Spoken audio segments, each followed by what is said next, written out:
to another episode of Metal, Meeples, and Beer. I am Rob himself, and in this video I'm going to be doing another Robb review. Today I've selected KeyForge from Fantasy Flight Games, a game designed by Richard Garfield of Magic the Gathering and Android Netrunner fame, one of the best card game designers of all time. But before I get to any of that, I'm definitely having a beer. Today I've selected the Apricotopus from Parallel 49. It's a apricot sour wheat ale, I believe. Delicious beer. I've really been into these sour beers lately. And if you like sour beers, check this one out. While I'm drinking that and while I'm checking out KeyForge, I'll be listening to the album Transcendence from the Devin Townsend Project, one of my favorite albums of all time. So if you haven't heard this album, go out and listen to it. It's an amazing album front to back. Okay? So without further ado, sit back, relax, grab yourself a pint, join me at the table as we take a look at KeyForge from Fantasy Flight Games and designed by Richard Garfield. Cheers. Okay, well, let's just jump right into it here. This is KeyForge. This is my player mat, which I got from one of my best friends.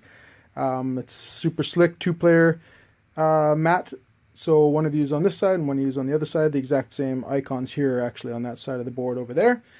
And yeah, so KeyForge is a game played with decks of cards that are completely unique. So every deck of cards that is printed, you buy it, you sleeve it, and you play with it as is. There's no modifying to it or anything. There'll never be another deck printed exactly the same as it either, because on the back side of these decks, they actually have art that is generated just for this deck, along with a name. You can see that my deck here is called quote-unquote Jumble Symphony Lake Cat Burglar. So some of them are pretty hilarious, and the art is unique as well. And it'll also show you these three symbols here, which represent the three houses of the different factions that you'll be playing in this deck. You can see that there's Dis, Logos, and Sanctum in this deck, and only those cards. The other deck I've got across the table over here, you can see, it's quite different. And it's the Two-Headed Linguist, and it's featuring Mars, Sanctum, and Logos. There are 7 houses that make up these decks. The ones missing from here would be Brobnar and Untamed, I believe. Unless I'm missing something, I'm not sure. But there's 7 houses, and yeah, each deck is made up of 12 cards of 3 different houses. This one, Dis, Logos, and Sanctum. So to begin the game, you and your opponents decide who's going to go first, however you want to do it. And first player will draft or draw 7 cards, playing their home card, which is this right here, on this spot here, on their mat, if they have a mat, and it just shows you the contents of the deck. 12 cards from 3 different houses, and their rarities and such. You place that there, and you will draw 7 cards if you're going first. 5, 6, 7. And you place your draw deck there. So what are we doing?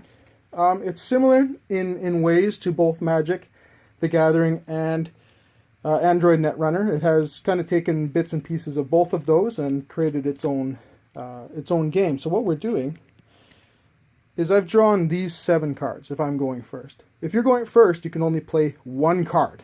That's the problem. But you draw 7 and you only play 1. Your opponent will draw 6 cards from their deck, and they can play as many as they want or possibly can. So you'll draw your hand, and you're going to see that the deck is made up of different cards from the different houses, shown in the top left there. Logos.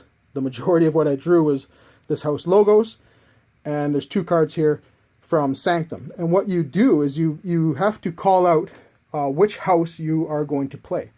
So since I'm going first, I can only play 1 card, so it doesn't really matter. I could choose one or the other, and I could play a card by saying, say, either I choose House Sanctum or I choose House Logos. And I would be able to play 1 card from either of those houses, and that's it. And then it would go over to my opponent's side, and they would select a house from their deck, which would be either Mars, Sanctum, or Logos, and they could play as many or as few of that house that is in their hand as they want. So let's say that they went first over there. They played some cards out. Now it's back to me. and I've got 6 cards in my hand to start. So you always draw back up to 6 unless you get hindered otherwise. There are creature cards that you can put onto the battlefield. There are artifacts, which is showing up there. There are, what else do I have here? More artifacts. Let me see what else we have. Artifacts, action cards, which are kind of like instants if you refer to Magic. There's upgrades, which are kind of like armor sort of things.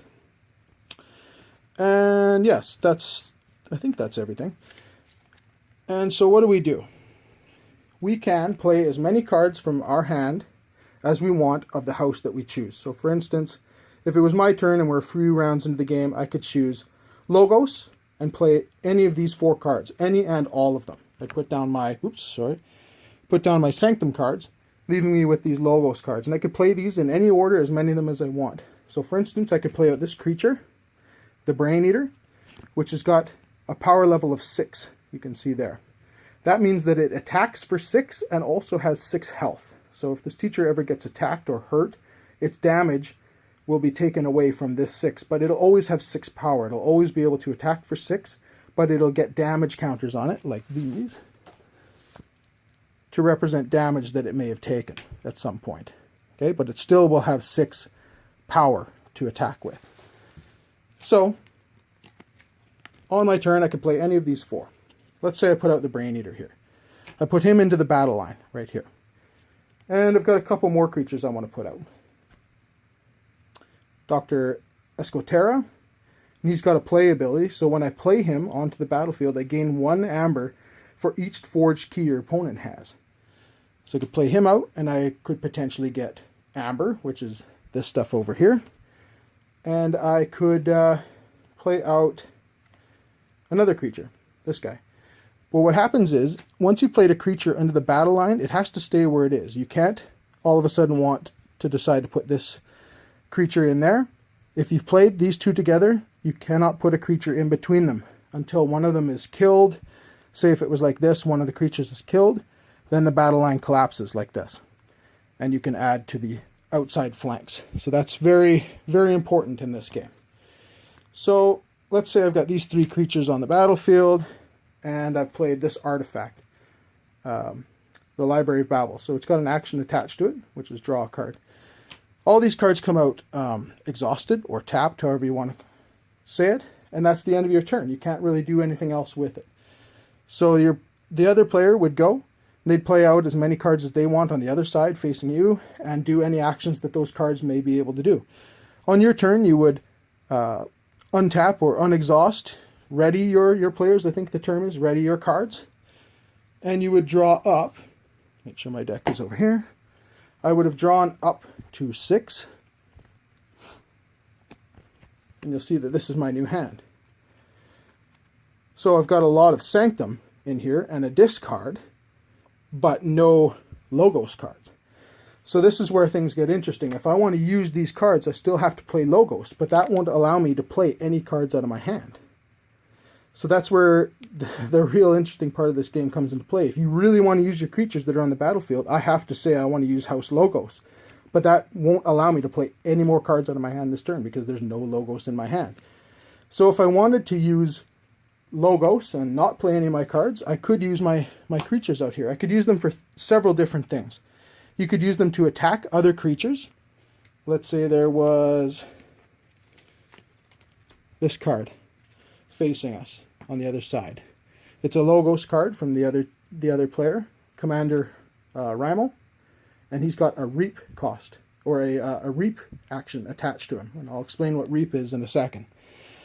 So my 3 cards, I have options to use them. I could fight with them, and I can Reap with them, or I can use special abilities on them if they have them. My guys don't have too much interesting things on it at the moment, but this guy does have a fight action. So if I was to use him to fight against Commander Rimmel across the table, I would actually get to draw a card. So it's not a bad card to use. So let's say I did that. Let's say I used Quixo to fight against Commander Rimmel. They both have 3 power. So when these 2 guys are fighting each other, And neither of them have shields, which would show up over here, which would help take some of the damage. If this is just a straight up fight, which this is going to be, they would both die in battle with three hits each on 3 life at the same time. So they would both die in battle. But before my guy died, I would get to draw a card because of his fight ability. Okay? So he would die over to the discard pile. He would die over to the discard pile over there. And I would get to draw a card into my hand. Now that the board is clear, I still have 2 cards left because I did play House Logos. I could still use these 2 cards. I could fight with them. There's no one to fight. So the best thing to do right now would be to reap. Reap action is the collection of amber, which is over there. So if I tapped both of them to reap with them, I would get 2 pieces of amber. Now this amber is going to collect on your kind of home card right here. And once you have 6 amber collected on here, at the beginning of your turn, or if a card otherwise states, you can forge a key. So that's where the KeyForge name comes from, is forging these keys. This is the whole point of the game. You want to be the first to forge 1, 2, 3 keys by collecting amber from reaping with your creatures and various other cards that give you amber. Let me see if I can dig one out here. So for instance, these ones, there's 3. These 3 different houses will give you amber right off the bat. So the second you play, for instance, let's, if I were to play this upgrade, Transposition Sandals, onto the Doctor here, I would get an amber immediately for playing that card, and I would house it there on my my home card. And so we would go through this, doing these types of actions, claiming which house we want to use, playing as many or as few of those cards out of our hand as possible, including the ones that are already on the battlefield, artifacts and creatures, using actions like instants from Magic, if you want to think of it that way, and then reaping and collecting amber using cards like this. You reap and reap and reap and collect amber, and you slowly will fill up your home card full of amber. Once you have 6 or more, at the beginning of your turn, you forge a key. Okay? So we would dump all those out, forge a key. That's our first key forged.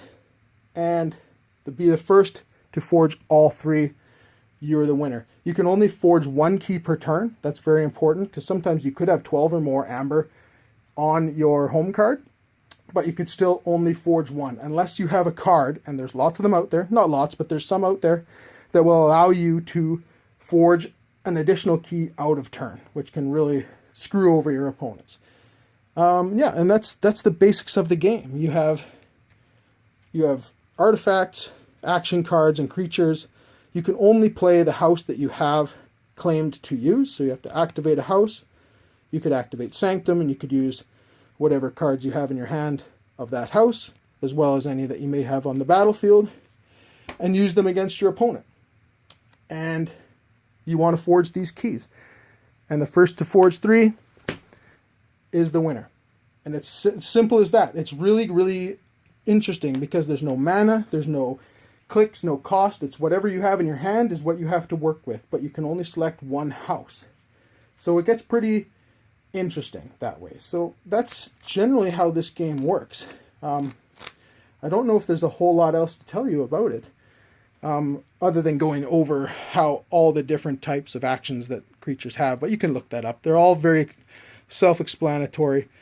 Like for instance, on Protectrix here, he's got a reap ability. So when you do that reap action to gain yourself an amber, you may fully heal a creature. If you do, that creature cannot be dealt damage for the remainder of the turn. Things like that.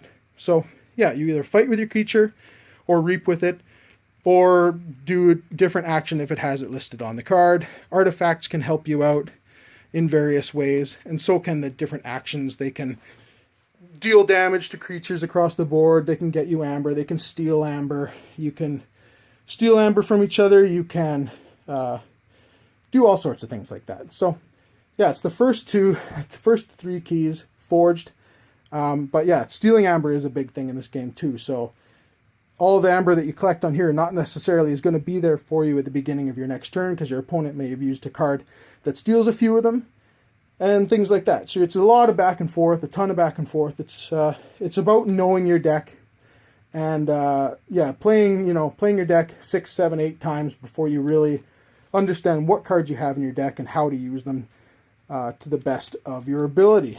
Because not all decks are great. I haven't really run into too many bad ones yet, but yeah, some decks are better than others, and it's a solid game. So let me clean this up here, and we'll move on to my final thoughts. Okay, cheers.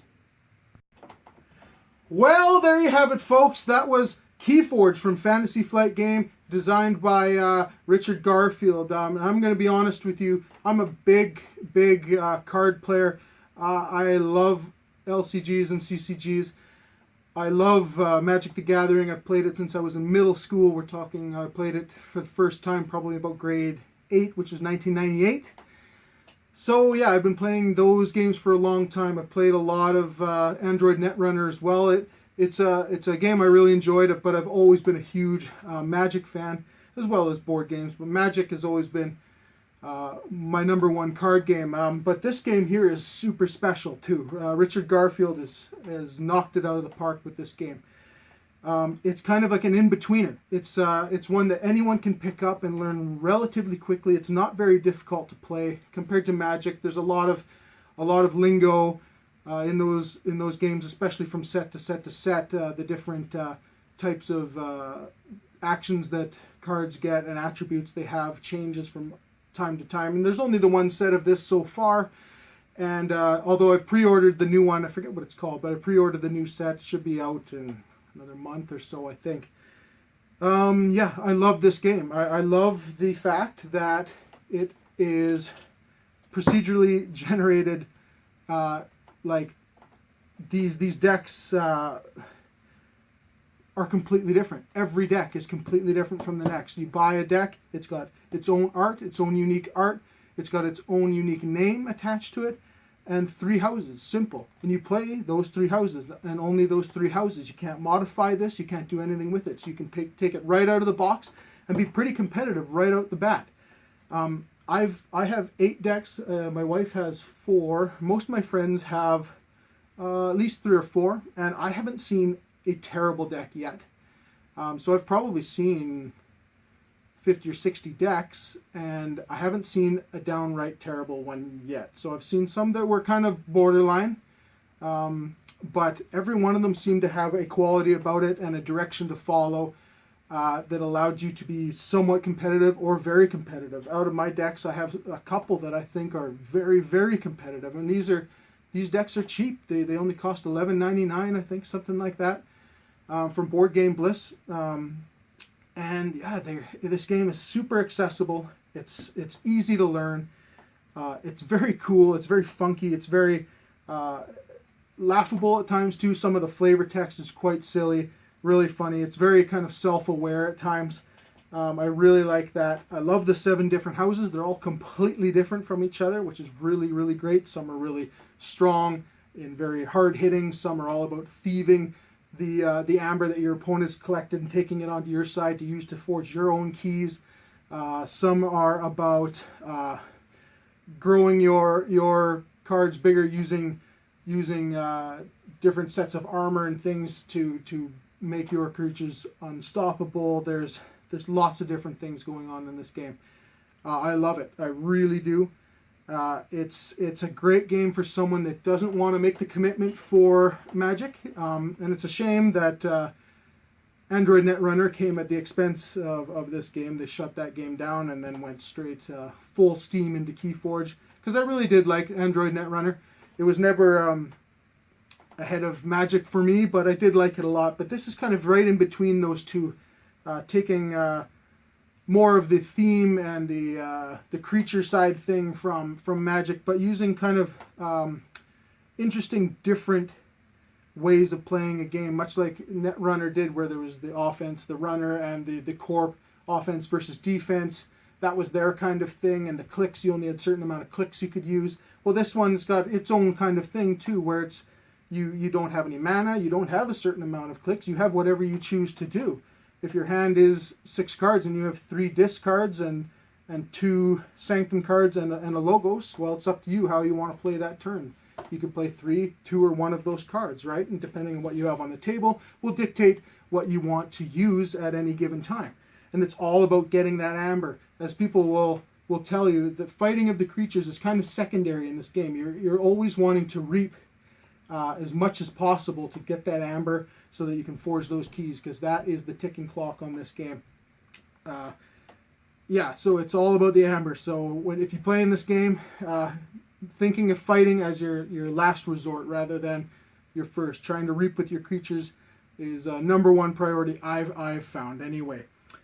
But yeah, I love this game. I want to play it a lot. I'm actually hosting a tournament at the Terminal City Tabletop Convention in Vancouver, BC, here in 2019. I'm hosting a tournament there. I think it's already full, but if someone sees this video and it's not full, go ahead and sign up. You can meet us there. There's lots of prizes. You can win decks. You can win shirts. I have some shirts that I'll be giving out there. It's my first stuff. It's got my logo on some of the shirts.